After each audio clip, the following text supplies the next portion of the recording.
দর্শক, আপনাদের আমন্ত্রণ জানাচ্ছি দীপ্ত সংবাদে। সঙ্গে রয়েছে আমি রুবায়েত হাসান। আর শুরুতেই থাকছে প্রধান খবরের শিরোনাম।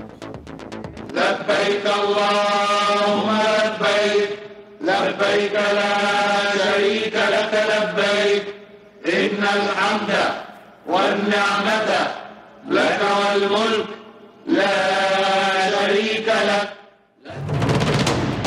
আরাফাতের ময়দানে চলছে পবিত্র হজের আনুষ্ঠানিকতা।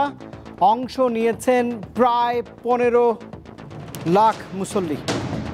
বাস, ট্রেন ও লঞ্চে ঘরমুখো মানুষের প্রচণ্ড ভিড়। ঢাকা টাঙ্গাইল মহাসড়কে দীর্ঘ যানজটে ভোগান্তি।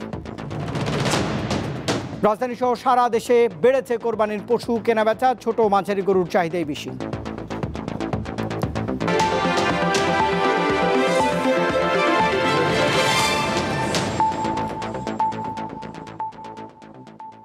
এবারে পুরো আয়োজন। লাব্বাইক আল্লাহুম্মা লাব্বাইক লা শারিকা লা লাব্বাইক ধ্বনিতে চলছে পবিত্র হজের আনুষ্ঠানিকতা। এবছর বিভিন্ন দেশের প্রায় 15 লাখ মুসল্লি এতে অংশ নিচ্ছেন। খুতবায় মুসলিম উম্মার ঐক্য, সংহতির আহ্বান এবং ফিলিস্তিনির মুসলিমদের জন্য বিশেষ দোয়া করা হয়। পশু কোরবানির মাধ্যমে আগামীকাল শেষ হবে হজ। ঐতিহাসিক আরাফাতের ময়দান, মহান আল্লাহর সান্নিধ্য ও ক্ষমার আশায় জড়ো হয়েছেন সারা বিশ্বের ধর্মপ্রাণ মুসলমানরা। স্থানীয় সময় বৃহস্পতিবার অংশ নেন পবিত্র হজের মূল আনুষ্ঠানিকতায়। সবার কণ্ঠেই একই আওয়াজ, আমি হাজির, হে আল্লাহ আমি হাজির, তোমার কোনো শরীক নেই, সব প্রশংসা ও নিয়ামত শুধুই তোমার। দুপুর 12:10 মসজিদে নামিরার মিম্বর থেকে পবিত্র হজের খুতবা শুরু করেন মসজিদুল হারামের ইমাম শায়খ সালেহ ইবনে আব্দুল্লাহ আল হুমায়ুন। বাংলা, ইংরেজি, রাশিয়ান, চীনা সহ মোট 35টি ভাষায় এবারের খুতবা অনুবাদ করা হয়। এর আগে ফজরের নামাজের পর আল্লাহর মেহমানরা মিনা থেকে আরাফাতের ময়দানের উদ্দেশ্যে রওনা দেন। সেখানে পৌঁছে নামাজ ও জিকির আজকারে মশগুল থাকেন তারা। আরাফাতের ময়দানে সূর্যাস্ত পর্যন্ত অবস্থান করেন হাজিরা। সেখানে জোহর ও আসরের নামাজ একসঙ্গে আদায় করা হয়। এবছর আরাফাতের ময়দানে গরম কমাতে বসানো হয়েছে 100টি সৌরচালিত কুলিং ইউনিট।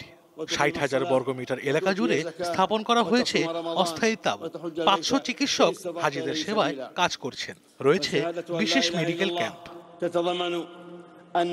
আজ মুজদালিফায় খোলা আকাশের নিচে রাত কাটাবেন হাজিরা। শুক্রবার ফজরের নামাজ আদায় করে মিনায় ফিরে শয়তানকে পাথর নিক্ষেপ করবেন তারা। একই দিন পশু কোরবানি, মাথা মুন্ডন, তাওয়াফে জিয়ারত ও বিদায়ী তাওয়াফের মধ্য দিয়ে শেষ হবে হজের আনুষ্ঠানিকতা। আশরাফ শুভ, দীপ্ত, বার্তা কক্ষ। স্বজনদের সঙ্গে ঈদ উদযাপনে নানা উপায়ে গ্রামের বাড়ি যাচ্ছেন কর্মজীবী মানুষ। ঢাকা টাঙ্গাইল সিরাজগঞ্জ মহাসড়কে যানবাহন চলছে অনেকটা ধীর গতিতে। কোথাও কোথাও রয়েছে তীব্র যানজট, ফলে ভোগান্তিতে পড়ছেন বিভিন্ন রুটের যাত্রীরা। পরিস্থিতি উন্নয়নে কাজ করছে হাইওয়ে পুলিশ। নবীনগর, চন্দ্রা ও ঢাকা আরিচা মহাসড়কে যানবাহন স্বাভাবিকভাবে চললেও যাত্রীর তুলনায় যানবাহনের সংখ্যা কম। প্রায় সব বাস স্ট্যান্ডে বৃহস্পতিবার সকাল থেকে যাত্রীদের চাপ বেড়ে যায়। টিকিটের দাম বেশি নেয়ার অভিযোগ করছেন যাত্রীরা। আত্মীয় স্বজনের বাড়িতে যাবো, মূলত বাড়াচ্ছেন, কোনো টিকিট পাচ্ছি না। সরকার নির্ধারিত ভাড়া চাইতে কেন ভাড়া বেশি নিচ্ছে? টিকিট কাউন্টারে গেলে 500 টাকা ভাড়া 1500 টাকা আছে কেন? এগুলো কি দেখতেছে না মানুষ? প্রশাসন কি বলে? গাজীপুরের ঢাকা ময়মনসিংহ ও ঢাকা টাঙ্গাইল মহাসড়ক হয়ে রাজধানী ছাড়েন অনেকেই। বৃহস্পতিবার সকাল থেকেই ঢাকা ময়মনসিংহ মহাসড়কের টঙ্গী থেকে গাজীপুরা ও চান্দনা চৌরাস্তায় গাড়ির চাপ বেড়ে যায়। ঈদ যাত্রা নিরাপদ ও যানজট মুক্ত রাখতে বিভিন্ন মোড়ে কাজ করছে আইন শৃঙ্খলা বাহিনীর সদস্যরা। সাধারণত যেগুলো লোকাল গাড়ি এগুলো তো 700-800 টাকা আর কি, কমে যাচ্ছে না। জামালপুরে ভাড়া হচ্ছে আপনার, আমরা এমনি যাই সাধারণত 200 টাকা, 150 টাকা, 500-700 করে বলতেছে তারা। ঈদের আগে ছুটি কম থাকা এবং মহাসড়ক থেকে যাত্রী উঠাকে যানজটের কারণ হিসেবে দায়ী করছে পুলিশ। আমাদের সর্বোচ্চ চেষ্টা সত্ত্বেও আমরা যে একবারে ফ্রি ফ্লাইং অফ ভেহিকলস এটা এখনো পারছি না। গতি কম, কিন্তু আমাদের চেষ্টা হচ্ছে কম হলেও যেন কোথাও ব্লক হয়ে না থাকে। ঢাকা টাঙ্গাইল যমুনা সেতু মহাসড়কে যানবাহন চলে থেমে থেমে। বুধবার মধ্যরাত থেকে যমুনা সেতুর টোল প্লাজা থেকে রাবনা পর্যন্ত এই যানজট সৃষ্টি হয়। এতে চরম ভোগান্তিতে পড়েন যাত্রী ও পরিবহন শ্রমিকরা। যানজট নিরসনে কাজ করছে হাইওয়ে পুলিশ। যমুনা সেতুর পর থেকে সিরাজগঞ্জের হাটিকুমরুল পর্যন্ত যানজট রয়েছে। গাড়ি চলছে ধীর গতিতে। বগুড়া থেকে ঢাকাগামী লেনে সায়দাবাদ এলাকা থেকে যমুনা সেতু টোল প্লাজা পর্যন্ত 3 কিলোমিটার তীব্র যানজট দেখা যায়। যমুনা সেতু কর্তৃপক্ষ মাঝে মাঝে ঢাকাগামী লেন বন্ধ রেখে 2 লেনে উত্তরগামী যানবাহন পারাপার করানোয় ঢাকাগামী লেনে যানবাহন চলছে থেমে থেমে। ঢাকা মাওয়া এক্সপ্রেসওয়ে হয়ে ঘরে ফিরছেন দক্ষিণবঙ্গের 21 জেলার মানুষ। বৃহস্পতিবার ভোর থেকে পদ্মা সেতুর টোল প্লাজায় স্বাভাবিক সময়ের চেয়ে অধিক যানবাহন অপেক্ষমান দেখা গেছে, ফলে কিছুটা বিলম্ব হচ্ছে। এদিকে চট্টগ্রাম ও সিলেট বিভাগের প্রতিটি জেলার যাত্রীদের ঈদ যাত্রা নির্বিঘ্ন ও নিরাপদ করতে মহাসড়কগুলোর যানবাহনের তল্লাশি কার্যক্রম পরিচালনা করছে র্যাব 11। বৃহস্পতিবার দুপুরে ঢাকা চট্টগ্রাম মহাসড়কের নারায়ণগঞ্জের সাইনবোর্ড এলাকায় এই কার্যক্রম শুরু করেন ব্যাটালিয়নের অধিনায়ক lieutenant colonel HM Sajjad Hossain. Kamrun Nahar, Deepto, বার্তাকক্ষ। দর্শক, রাজধানীর মহাখালী বাসস্ট্যান্ডে এই মুহূর্তে রয়েছেন সহকর্মী স্বস্তিকা সিংহ। ঈদযাত্রার খবর জানবো তার কাছ থেকে। স্বস্তিকা, মহাখালীতে এই মুহূর্তে যাত্রীদের চাপ আপনি কেমন দেখছেন? এই মুহূর্তে কিন্তু মহাখালীতে যাত্রীদের চাপ, ঘরে ফেরা যাত্রীদের চাপ কিন্তু উপচে পড়া।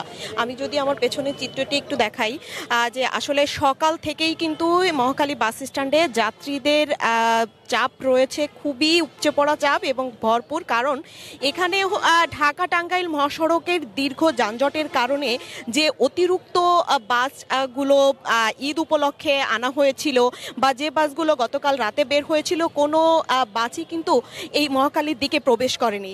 মহাখালীর দিকে প্রবেশ না করার কারণে কিন্তু এই যে যাত্রীদের যে সকাল থেকে যাত্রীদের যে অপেক্ষা, সেই অপেক্ষাটা কিন্তু এখানে আসলে চলমান রয়েছে এবং এই বিকাল পর্যন্তও কিন্তু যাত্রীরা আসলে অপেক্ষায় রয়েছেন যে কখন আসলে গাড়ি আসবেন। এবং এখানে যারা ঠিক এই পরিবহন সেবার কাজে নিয়োজিত, তারাও কিন্তু একটু বিভ্রান্তির মধ্যে রয়েছেন। কারণ ঢাকা টাঙ্গাইল মহাসড়কের এই দীর্ঘ যানজটের কারণে কোনো গাড়ি আসলে প্রবেশ করেনি মহাখালীর এই বাস স্ট্যান্ডে এবং পাশাপাশি অনেক গাড়ির যাত্রীরা কিন্তু টিকিট না নিয়েই বসে আছেন। কারণ যারা পরিবহন সেবায় নিয়োজিত, তারা আসলে বলছেন গাড়ি যদি আসলে এই স্ট্যান্ডে না আসে, তাহলে সেই টিকিট আসলে তারা বিক্রি করবে, পরে সেই গাড়ি আসলে তারা সঠিক সময়ে ছাড়তে পারবে না। এই যে একটি বিভ্রান্তি, এই বিভ্রান্তির কারণে কিন্তু আসলে যাত্রীদের যেমন ভিড় রয়েছে, যাত্রীরা যেমন চরম ভোগান্তিতে রয়েছেন, ঠিক তেমন কিন্তু ভোগান্তিতে রয়েছেন যারা এই বাস স্ট্যান্ডের পরিবহন সেবার খাতে নিয়োজিত। রোবায়েত, এই ছিল আসলে মহাখালী বাস স্ট্যান্ড থেকে আমার কাছে সর্বশেষ। স্বস্তিকা সিংহ ঘরে ফেরার খবর জানাচ্ছিলেন। রাজধানী থেকে ট্রেনে অনেকটা নির্বিঘ্নেই বাড়ি যাচ্ছেন কর্মজীবী মানুষ, তবে টিকিট ছাড়া ও ছাদে ভ্রমণের অভিযোগ করেছেন যাত্রীরা। ঈদ যাত্রা সহনীয় করতে বাড়তি ট্রেন ও নিরাপত্তা ব্যবস্থা গ্রহণ করেছে বাংলাদেশ রেলওয়ে কর্তৃপক্ষ।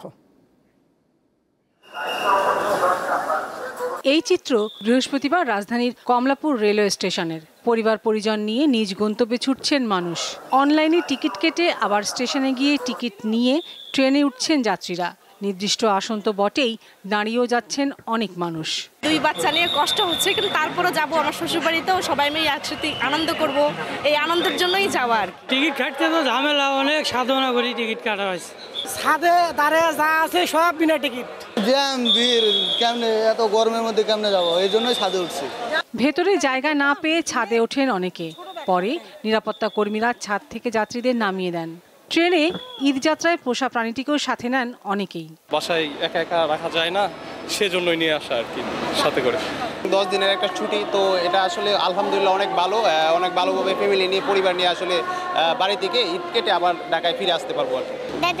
ঈদ করতে যাব, দাদা আছে, বন্ধুরা আছে, ভাই আছে। স্টেশন ম্যানেজার জানান, যাত্রীদের নিষেধ করা সত্ত্বেও তারা ছাদে উঠেছেন। নিরাপত্তা কর্মীদের পাশাপাশি যাত্রীদেরও সচেতন হতে হবে। ট্রেনের ছাদে ভ্রমণ জীবনের জন্য ঝুঁকিপূর্ণ, এটা ব্যাপক প্রচারণা ছিল। যাত্রী সাধারণকে সচেতন করা হয়েছে এবং হচ্ছে। আসলে রেলওয়ের পক্ষে, একার পক্ষে এই প্রতিরোধ করাটা অনেক কঠিন। যাত্রী সাধারণকেও যার যার অবস্থান থেকে দায়িত্বশীল এবং আইনের প্রতি শ্রদ্ধাশীল হওয়া উচিত। রেলের সার্বিক অবস্থা পর্যবেক্ষণ করতে কমলাপুর যান রেলওয়ে উপদেষ্টা। পরে সাংবাদিকদের তিনি জানান, ঈদ যাত্রা নির্বিঘ্ন করতে 3 স্তরে নিরাপত্তা ব্যবস্থা নেওয়া হয়েছে। রাজনৈতিক নেতৃবৃন্দ সবার সঙ্গে আমরা একযোগে কাজ করতেছি যাতে করে এই সবার ঈদ যাত্রাটা ভালো হয় এবং আনন্দের হয় এবং তারা হয়রানির মুখে না পড়েন এবং তারা যাতে বেশি ভাড়া দিতে না হয়। তিনি জানান, প্রতিদিন ঢাকা থেকে ৬২টি ট্রেন বিভিন্ন গন্তব্যে যাচ্ছে, নেই শিডিউল বিপর্যয়। লাবণী গুহ, দীপ্ত সংবাদ, ঢাকা। রাজধানীর কোরবানির পশুর হাটে কেনাবেচা বেড়েছে। দেশের নানা প্রান্ত থেকে হাটগুলোর পশু নিয়ে এসেছেন বিক্রেতারা। দেশি খামারি ও কৃষকদের পালন করা পশু দিয়েই এবার মেটানো হচ্ছে কোরবানির চাহিদা। বড় আকৃতির গরু নজর কাড়লেও এবার মাঝারি এবং ছোট দেশি গরুর চাহিদাই বেশি। বিক্রেতারাও বলছেন, পশু সরবরাহে ঘাটতি না থাকলেও নির্ধারিত দামে বিক্রি করতে পারছেন না তারা। হাটে গিয়ে দেখা যায়, নির্ধারিত দামে পশু ক্রয় করতে পেরে অনেকেই খুশি, আবার অনেকেই বাজেটের চেয়ে বেশি অর্থ দিয়ে পশু কিনেছেন। ছোট বড় মিলিয়ে এবার রাজধানীতে প্রায় 2 সিটি মিলিয়ে 21টি হাট বসেছে।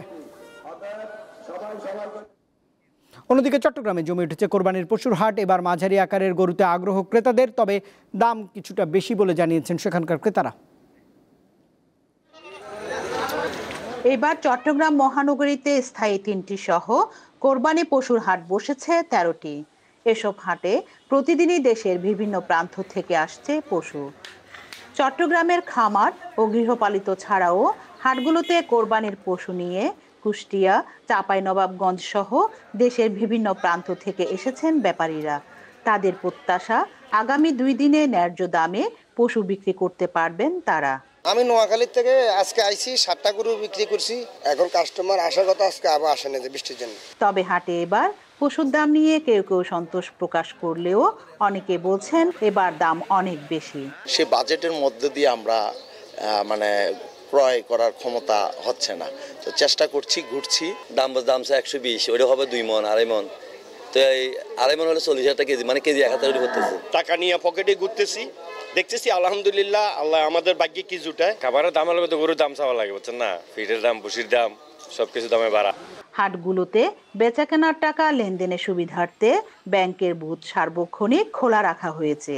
ব্যাপারী ও ক্রেতাদের নিরাপত্তায় আইন শৃঙ্খলা রক্ষাকারী বাহিনীর পাশাপাশি নিজস্ব স্বেচ্ছাসেবকের ব্যবস্থা করেছে হাট কর্তৃপক্ষ।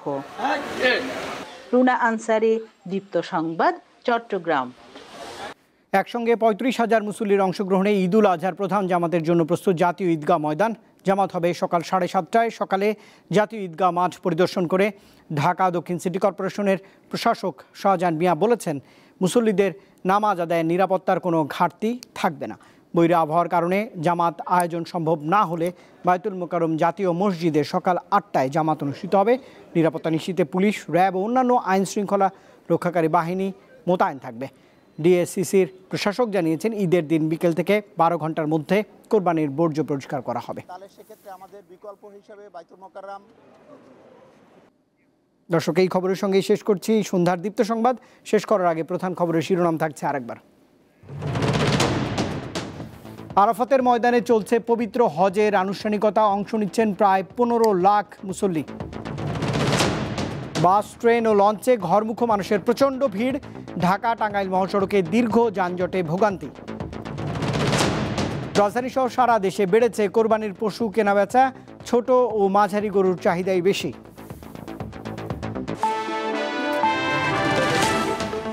দর্শক, এই ছিল এখনকার মতো। আমাদের পরের আয়োজন রাত 11টার দীপ্ত সংবাদ দেখার আমন্ত্রণ রইল। এতক্ষণ সঙ্গে থাকবার জন্য ধন্যবাদ সবাইকে।